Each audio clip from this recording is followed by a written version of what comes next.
Yo, what's going on, guys? This is Anthony with themovieblog.com, and I'm back here with another video. This time we're here with the movie news, our weekly news recap of movie news. Please enjoy movie news for May 15th, 2022. Black Panther: Wakanda Forever will release in theaters in November of this year. The first Black Panther movie is still one of Marvel's crown jewels of successful films. It's the only Marvel film to ever be nominated at the Academy Awards for Best Picture, so a sequel is guaranteed. As we move forward toward the release of the film, we're getting details about filming and the experience from some of the cast. Martin Freeman is commenting on that experience, having worked with Chadwick in the previous Black Panther movie. The news reads as follows. It was strange, that side of it. On the one hand, you're making the film that you're there to make, and there are scores and scores of people on set, joined in this endeavor to make this film. But there's also no question that, at the heart of it, there's quite a gap now, and you felt it. With full respect to Ryan Coogler and everybody else who's sweating and bleeding to get this thing done properly, it was fun. It was enjoyable. I was in and out of it quite quickly, I think. But I like playing Everett Ross. He's a very fun character to play. He's nicely simpatico for the story. He's a good guy. But it was odd, of course. It was odd with Chadwick not being there. There's no way around that. I think everyone would find it pretty strange and sad, but at the same time, life things don't just end. It's not like, well, that's happened, so we just all have to go off and never do it again. But it was odd. When he passed, I thought, okay, well, maybe there just won't be another one. But there are still other stories to tell within that world and other great characters. I think and I hope that we've made a good film. I trust Ryan Coogler a lot. Chadwick's passing is still being felt across the world. This new film feels like it will be a reminder of his passing. It's interesting to hear from Martin Freeman that even with the large cast on set, the absence of Boseman is noticeable. I have no idea what kind of movie Marvel will deliver, but it is interesting to hear the sentiments of the cast. Anyway, that's all I have for this one. As usual, if you guys like these updates and want to see more, make sure you like and subscribe. Otherwise, I'll check you guys later. Peace. The effects of the Will Smith slap continue. We're learning that another movie starring Will Smith is changing plans ahead of release.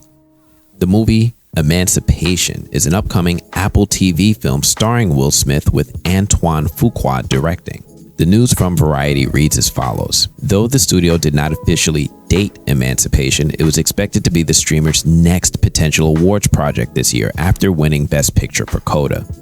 While Apple has not shared an official date, one source familiar with the situation said it's the unspoken truth that the action drama will not hit the platform in 2022. However, the same source also revealed that there have been ongoing internal discussions between Apple executives and the filmmakers on how a release in the fall could move forward, but it seems highly unlikely. Emancipation is written by Bill Collage and also stars Emmy contender Ben Foster from The Survivor, and it tells the story of a runaway slave who tries to escape his plantation owners. Also serving as producers are Todd Black, Joey McFarlane, and John Moan. There's a lot of interest in the Apple TV movie, with Variety mentioning in the same article some positive reception from those who have seen footage. I'm not entirely disappointed in the delay since it's a film about slavery. However, I am curious about the film, but I personally am over films involving that time period in history. That's all I have for this one. As usual, if you guys like these updates and want to see more, make sure you like and subscribe. Otherwise, I'm gonna check you guys later. Peace. Ms. Marvel is the next upcoming Disney Plus show coming out of the MCU. The show will feature the adventures of Kamala Khan, which has Iman Vellani in the title role. There's a lot of excitement for this new show, which will be Marvel's first Muslim lead character. Something of interest to comic book fans is the noticeable difference in powers that are shown in the trailer versus what we see in the comics. Thankfully, we're learning that Kevin Feige is commenting on the change and shares this perspective. We adapt the comics. It's not an exact translation. Kamala came about in a very specific time within the comic book continuity.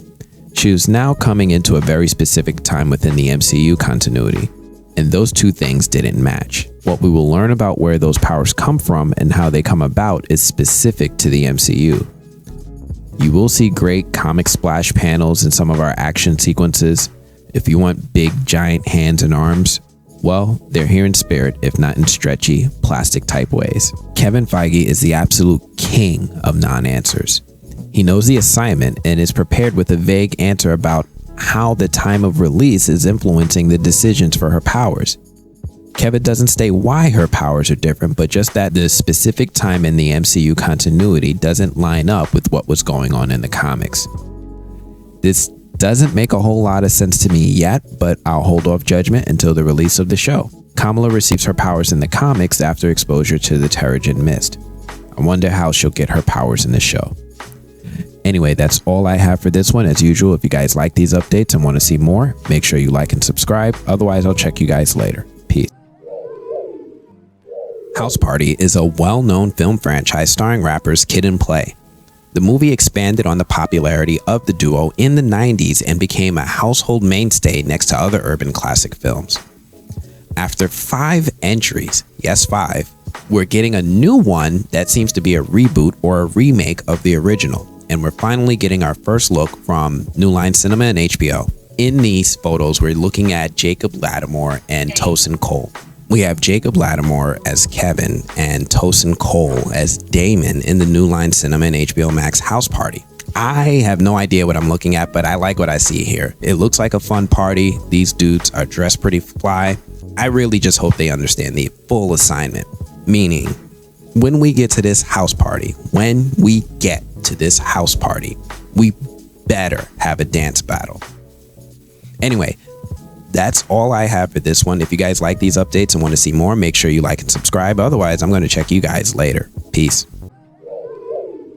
Netflix is in the news again, and we're learning that they're making changes to the platform. We're learning that in addition to the password sharing crackdown that we previously reported about, that's coming soon, we might also see ads on the platform.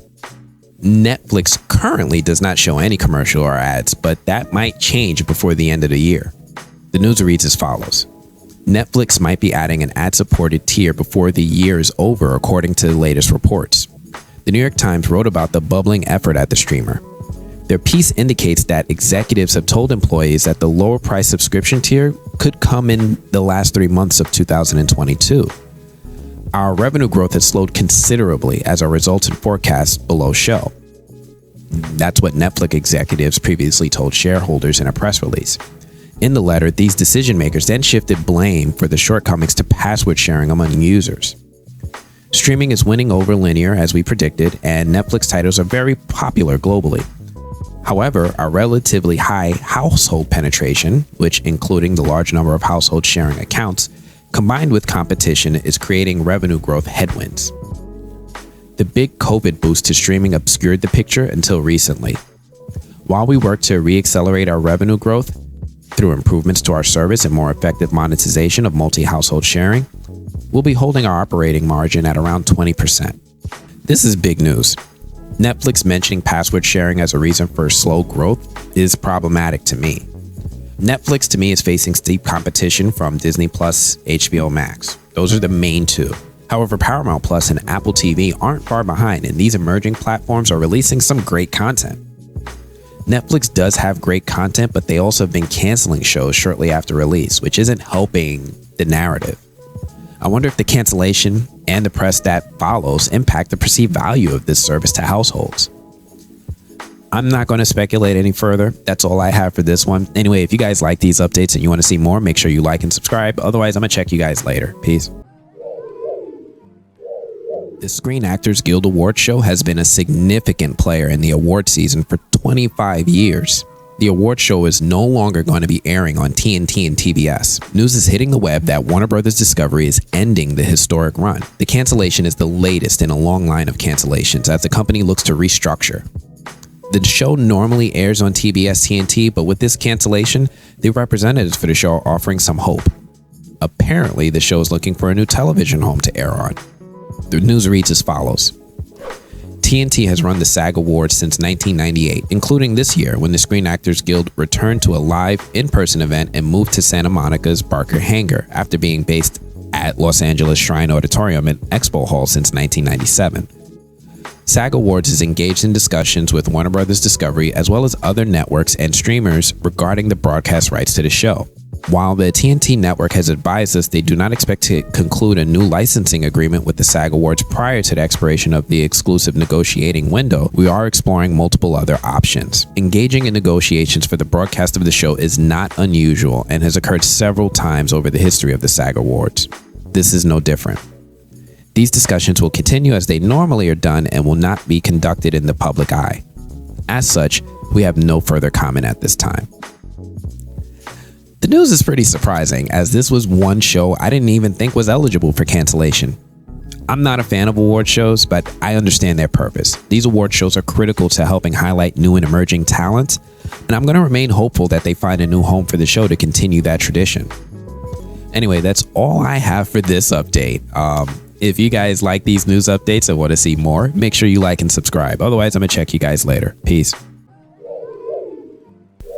Dave Bautista is among the WWE alumni who has a growing career in Hollywood films. He follows Dwayne "The Rock" Johnson and John Cena before him as some of the biggest entertainers in Hollywood today. His breakout role is, without a doubt, as Drax the Destroyer for Marvel's Guardians of the Galaxy. Filming for the final installment in the Guardians of the Galaxy trilogy is now complete, and the actor is taking some time to reflect on the role. He shared the following on Instagram. "Haven't found the words yet. It ended so suddenly and I was on to my next film before I could process it all. End of a journey that changed my life." And he shared this sweet picture of the cast and crew behind the scenes. This is certainly a bittersweet post. I'm excited to see the final entry in this franchise, but it will be sad that we won't see Drax again. It's interesting to note that he's already working on another movie immediately after finishing Guardians of the Galaxy 3. I love that his career is growing since this movie, and I'm looking forward to him working with M. Night Shyamalan in Knock at the Cabin. Anyway, that's all I have for this one. If you guys like these updates and want to see more, make sure you like and subscribe. Otherwise, I'll check you guys later. Peace. Check it out, yeah. Scared money, make less of it. Don't ever let the chance pass you by. Just keep your eye up on the prizes. Life keeps spinning, these rules I break them. Life keeps spinning, them risks I take them. Run way to a bag, nigga thought you in the way, but I flew by. That G6 was in the sky.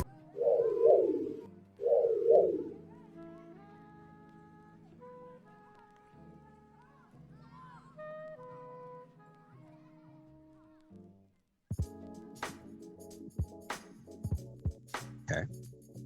So that's interesting. You mentioned that you are a former police officer. So I'm curious, did any of that inform, or does that any of that inform in the roles that you take, or did it help in this particular role at all? Oh, absolutely. Absolutely. I actually did get the role because of my, former career as a police officer. It helped me to stay in that frame of mind for that role. Okay. So The Wire, for me, shined a spotlight on the socioeconomic issues plaguing the city of Baltimore. We Own the City revisits that. And I'm curious now, with your own unique perspective on it, do you think that there's been any improvement in the city, or do you think that there's been any improvement on the policing in that area to try and improve things for the citizens? It's a difficult question, because I don't want to throw a blanket statement out there. The thing is, it's up to individuals, right? We can't just blame the cops that we see on the street when, like I said, there are powers that be that protect the bad behavior, in essence, that goes on. I know that there are some who have tried to improve. I've talked to quite a few that are in the community and they're trying to make a difference, and I applaud them. But at the end of the day, when you have these officers, again, that are power hungry and that, they don't really care about the community, it's selfish. It's a lot of things. And no matter what they do, it continues to be swept under the rug, or they get slapped on the hand. And then in the end, you know, lives of the community are affected. Do shows like The Wire and We Own This City help by shining the spotlight on the corruptness or the inappropriate behavior of some of these police officers? I think they do. Okay. I think they do help, because the thing about it is, how can you know that something needs to be changed if you don't shine a light on it and say, hey, this is wrong. Like, this is what's really going on here, and something's got to be done to fix it. You know, otherwise we will walk around with our heads in the sand and assume, hey, everything must be okay. Absolutely. Absolutely. So between this show and We Own This City, we see the grittiness of the Baltimore in that area. Are there any positive stories that you want to see told from this area? Because, like, if I look at it just from these shows, and this is the only lens in which I got to see Baltimore, it's not a place I want to visit. They don't even have buses. But are there any positive stories that we think can be told from this area or from this city that we might want to see told, or that you might want to see told? I want to see more of the stories of, again, the officers who actually became officers because it was their lifelong dream and they wanted to see a change in the community. I want to see those stories. I want to see the ones about these officers busting their behinds to make sure that the citizens see the police departments working together with them to clean up the community, to improve things. Unfortunately, it's been my own experience that when you try to do things like that, you're shunned, you get shut out, you're ostracized. It happened to me, you know, which is why I say I'm a former police officer and not currently one. But, you know, I'm a firm believer in God, and I believe that all that I went through molded me to be the person that I am now. Amen. So I'm really curious. I'm gonna go a little bit off script here, if you don't mind. So with that said, you kind of opened up something for me. What I know in our community, right? People who are black and brown, being a police officer is almost like saying you're a 4-letter word sometimes. Can you talk a little bit about what inspired you to take up that career, and also a little bit of what inspired you to take up acting, because this is your new career? To be honest with you, I, again, grew up in DC.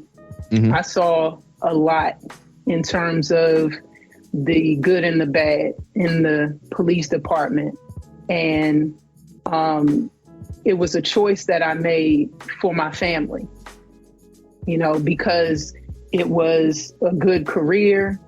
I knew in the end I'd be able to take care of them. And I was hoping that I would be able to make a difference being the person that I was.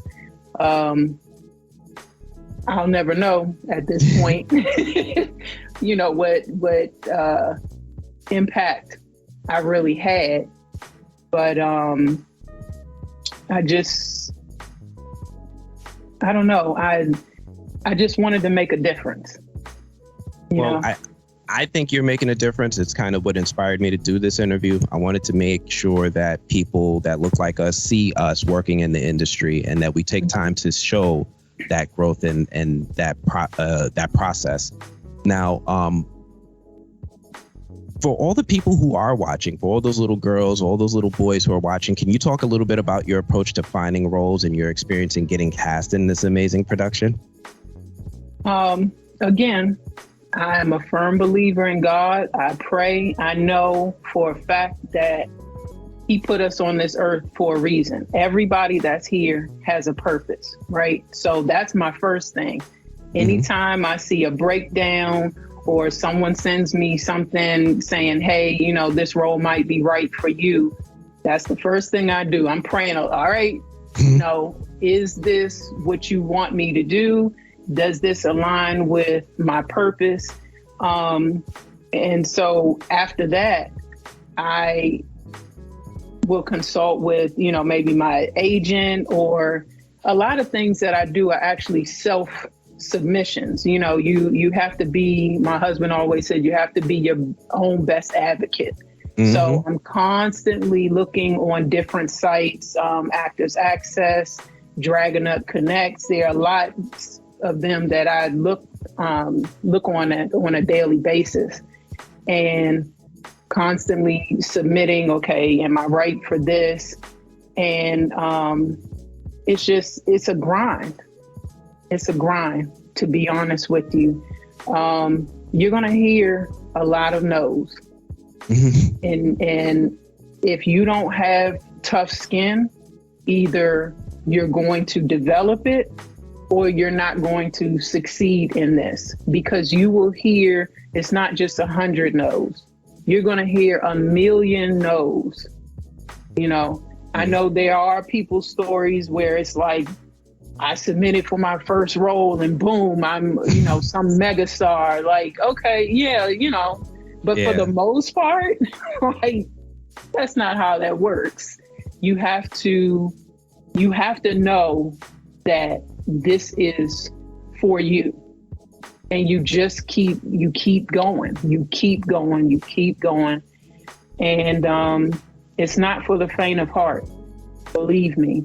And if you're only in it for the fame or, for the money, then there are plenty of social media platforms where you can make yourself, very well known. But for those of us that want to put in the hard work and develop that reputation and become a household name, you got to stick with it. You got to work hard. And you also need to know who you are.